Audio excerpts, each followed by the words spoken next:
Cameron, when did you kind of allow yourself to start thinking about a sub 60 round? I did a little bit, kind of like 10, 11, 12. Not necessarily sub 60, but just like really good. And then didn't really think much about it until the putt went in on 15. And then hit two really good putts on 16 and 17, and then obviously 18 as well. But I didn't think about it too much, kind of the middle of that back nine, just because it didn't really feel all of a sudden like everything was going in after kind of 10, 11, 12. And then it kind of all of a sudden I had a putt 50 and a hunt on 18, which was a blast. How bad was that lie on 18? That was the second shot. Yeah, it wasn't great. I had one just like that on 6, I think yesterday, except for my foot was in the bunker. Basically the same yardage, so I kind of had some idea that I could get it to like that 100-ish number, which was just short of the green, and kind of had to just be okay with that. I feel like if I tried to get much more out of it, who knows where on the face I would have hit it. So it was really just trying to get it around the front edge and give myself a chance there.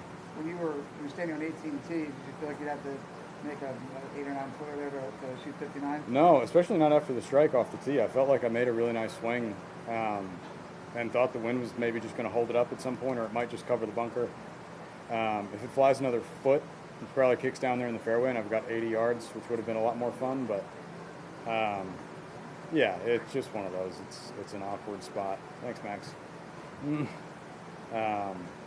And yeah, I would have preferred not to have to make a 10-footer, but I did, and thankfully went in. What does this mean to you? Historic round like this, confidence building? Yeah, the last 2 days have been great. I've played some really nice golf, and I think, like in terms of lifetime achievement, there's definitely some things that go above it for me. It's one day. It's one day that you shot a million under. It's very cool, and I'm thankful that my name is on that very short list. But there's whole tournaments that I've played that I'm probably would still put above it. What was going through your mind when you were walking, approaching the green, getting the ovation, knowing you had a chance to do something that not very many have done? What were you thinking? What were your thoughts at that time? I was really just trying to figure out what I wanted to do with that pitch. I've been chipping really, really well the last couple weeks, and that was one that I really felt pretty good over, and it came out a touch slow. I just mishit it. So I was really just trying to, hit that pitch with good speed, like I've been doing, and unfortunately came up a little short, but, what happened and made 4, so. When you got to the course today, did you have any kind of an inkling that it would be a special day, or just Nope. kind of develop? Nope. Woke up, would have preferred to go back to sleep, and did exactly what I do every day. Come to the golf course, get a coffee, ate, saw the physio, and went out there, warmed up. Didn't feel particularly awesome. I chunked a few less on the range than I did yesterday. And then, came out and just was very comfortable, and things just started coming down close to the hole. Cam, how much of your life outside the ropes has changed over the last 5 or 6 years? Put a lot of this in perspective. You're talking about shooting a 59, but there are a lot of things it seems like that are a lot more important these days. Does that make it easier to not get swept up in something like this? Yeah, I mean, I think it's easier and more difficult on certain days and in certain scenarios. Obviously, 5 years ago I was not married and I didn't have any children, and now I'm married and I have 3 children.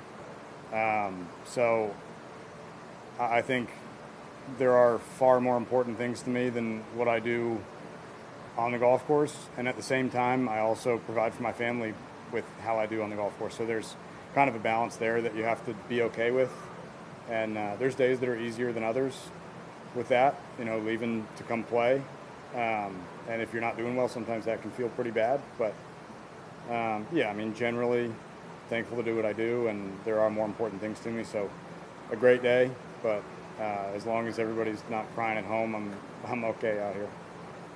how is playing with Jordan as far as like the cadence and the rhythm of your round? I know a lot of times when things go really low like this, it's almost the role of the guy who's playing with you to keep things steady. Yeah, I mean, he's really easy to play with. He's obviously a really nice guy and a good player, so didn't have his best day today, but he's very easy to play with, and it's always fun. I mean, whenever you play with someone like him, you get some pretty big crowds, so I know not many of them out there started out there for me, and then by the end, maybe there were half a dozen that were watching me out there, so it was fun. I enjoy playing with those crowds and playing with a great player like Jordan. How many? I have no idea. I wasn't paying much attention to them. I knew there were a bunch of people out there, and I got a few more cheers than normal because I've been hitting it kind of bad. So, yeah, it was fun. I mean, the crowds are always fun. How many back do you think you'll be tomorrow? What do you think the round is going to take? It could be anywhere from 2 to 10. Who knows? I don't think the wind's really going to pick up much. I haven't looked at the weather, but there's, a bunch of world-class players that are already 9 to 13 under. Someone at 7 under could also shoot 59, and I'm nowhere close again. So I would plan on having to maybe not do something similar tomorrow, but if I'm going to have any chance to win, I'm sure I'd have to shoot another low one. You're the 13th player, or 13th time in history that sub 60 round. Just where does this rank on your golf memories or moments? Yeah, it's certainly pretty cool. It's fun to have your name on a list that short. But there's some full tournaments that I probably would rank above it in terms of just like overall achievement. Just I feel like one day doesn't necessarily warrant like a crowning achievement of a career or certainly my high of the month.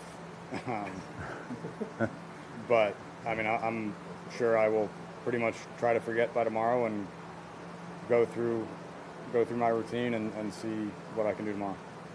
What were your best shots or your best putts out there?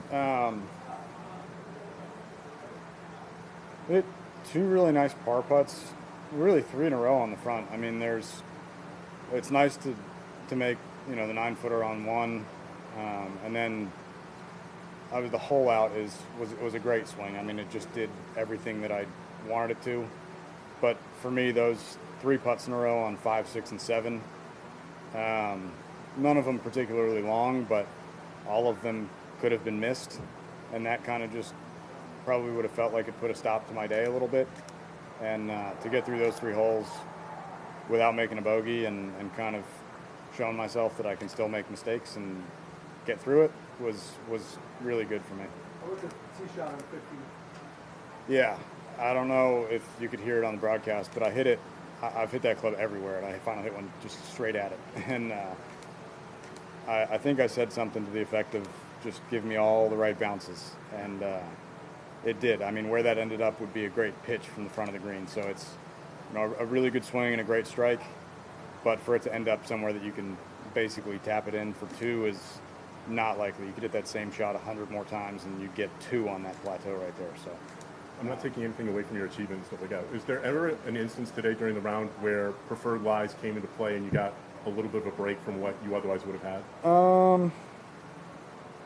I mean, in the fairways, not particularly. I mean, the place is in really good shape, even after that rain yesterday. So,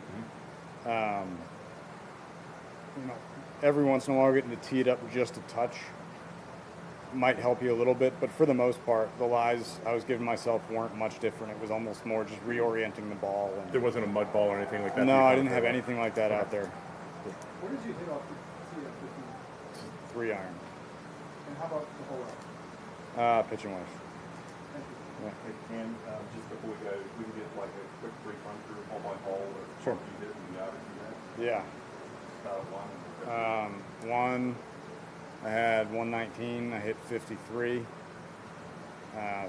2, I had a chip. 3, I had 145. I hit pitching wedge.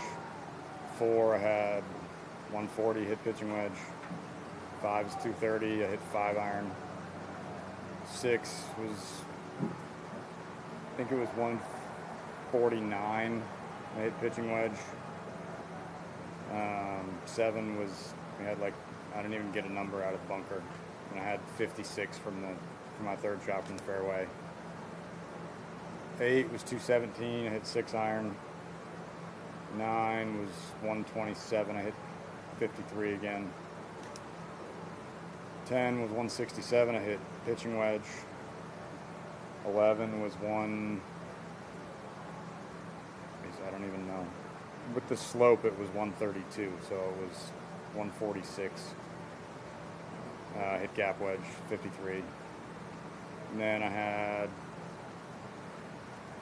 100 and something on 12. I had 82 front. I forget how many that hole was on.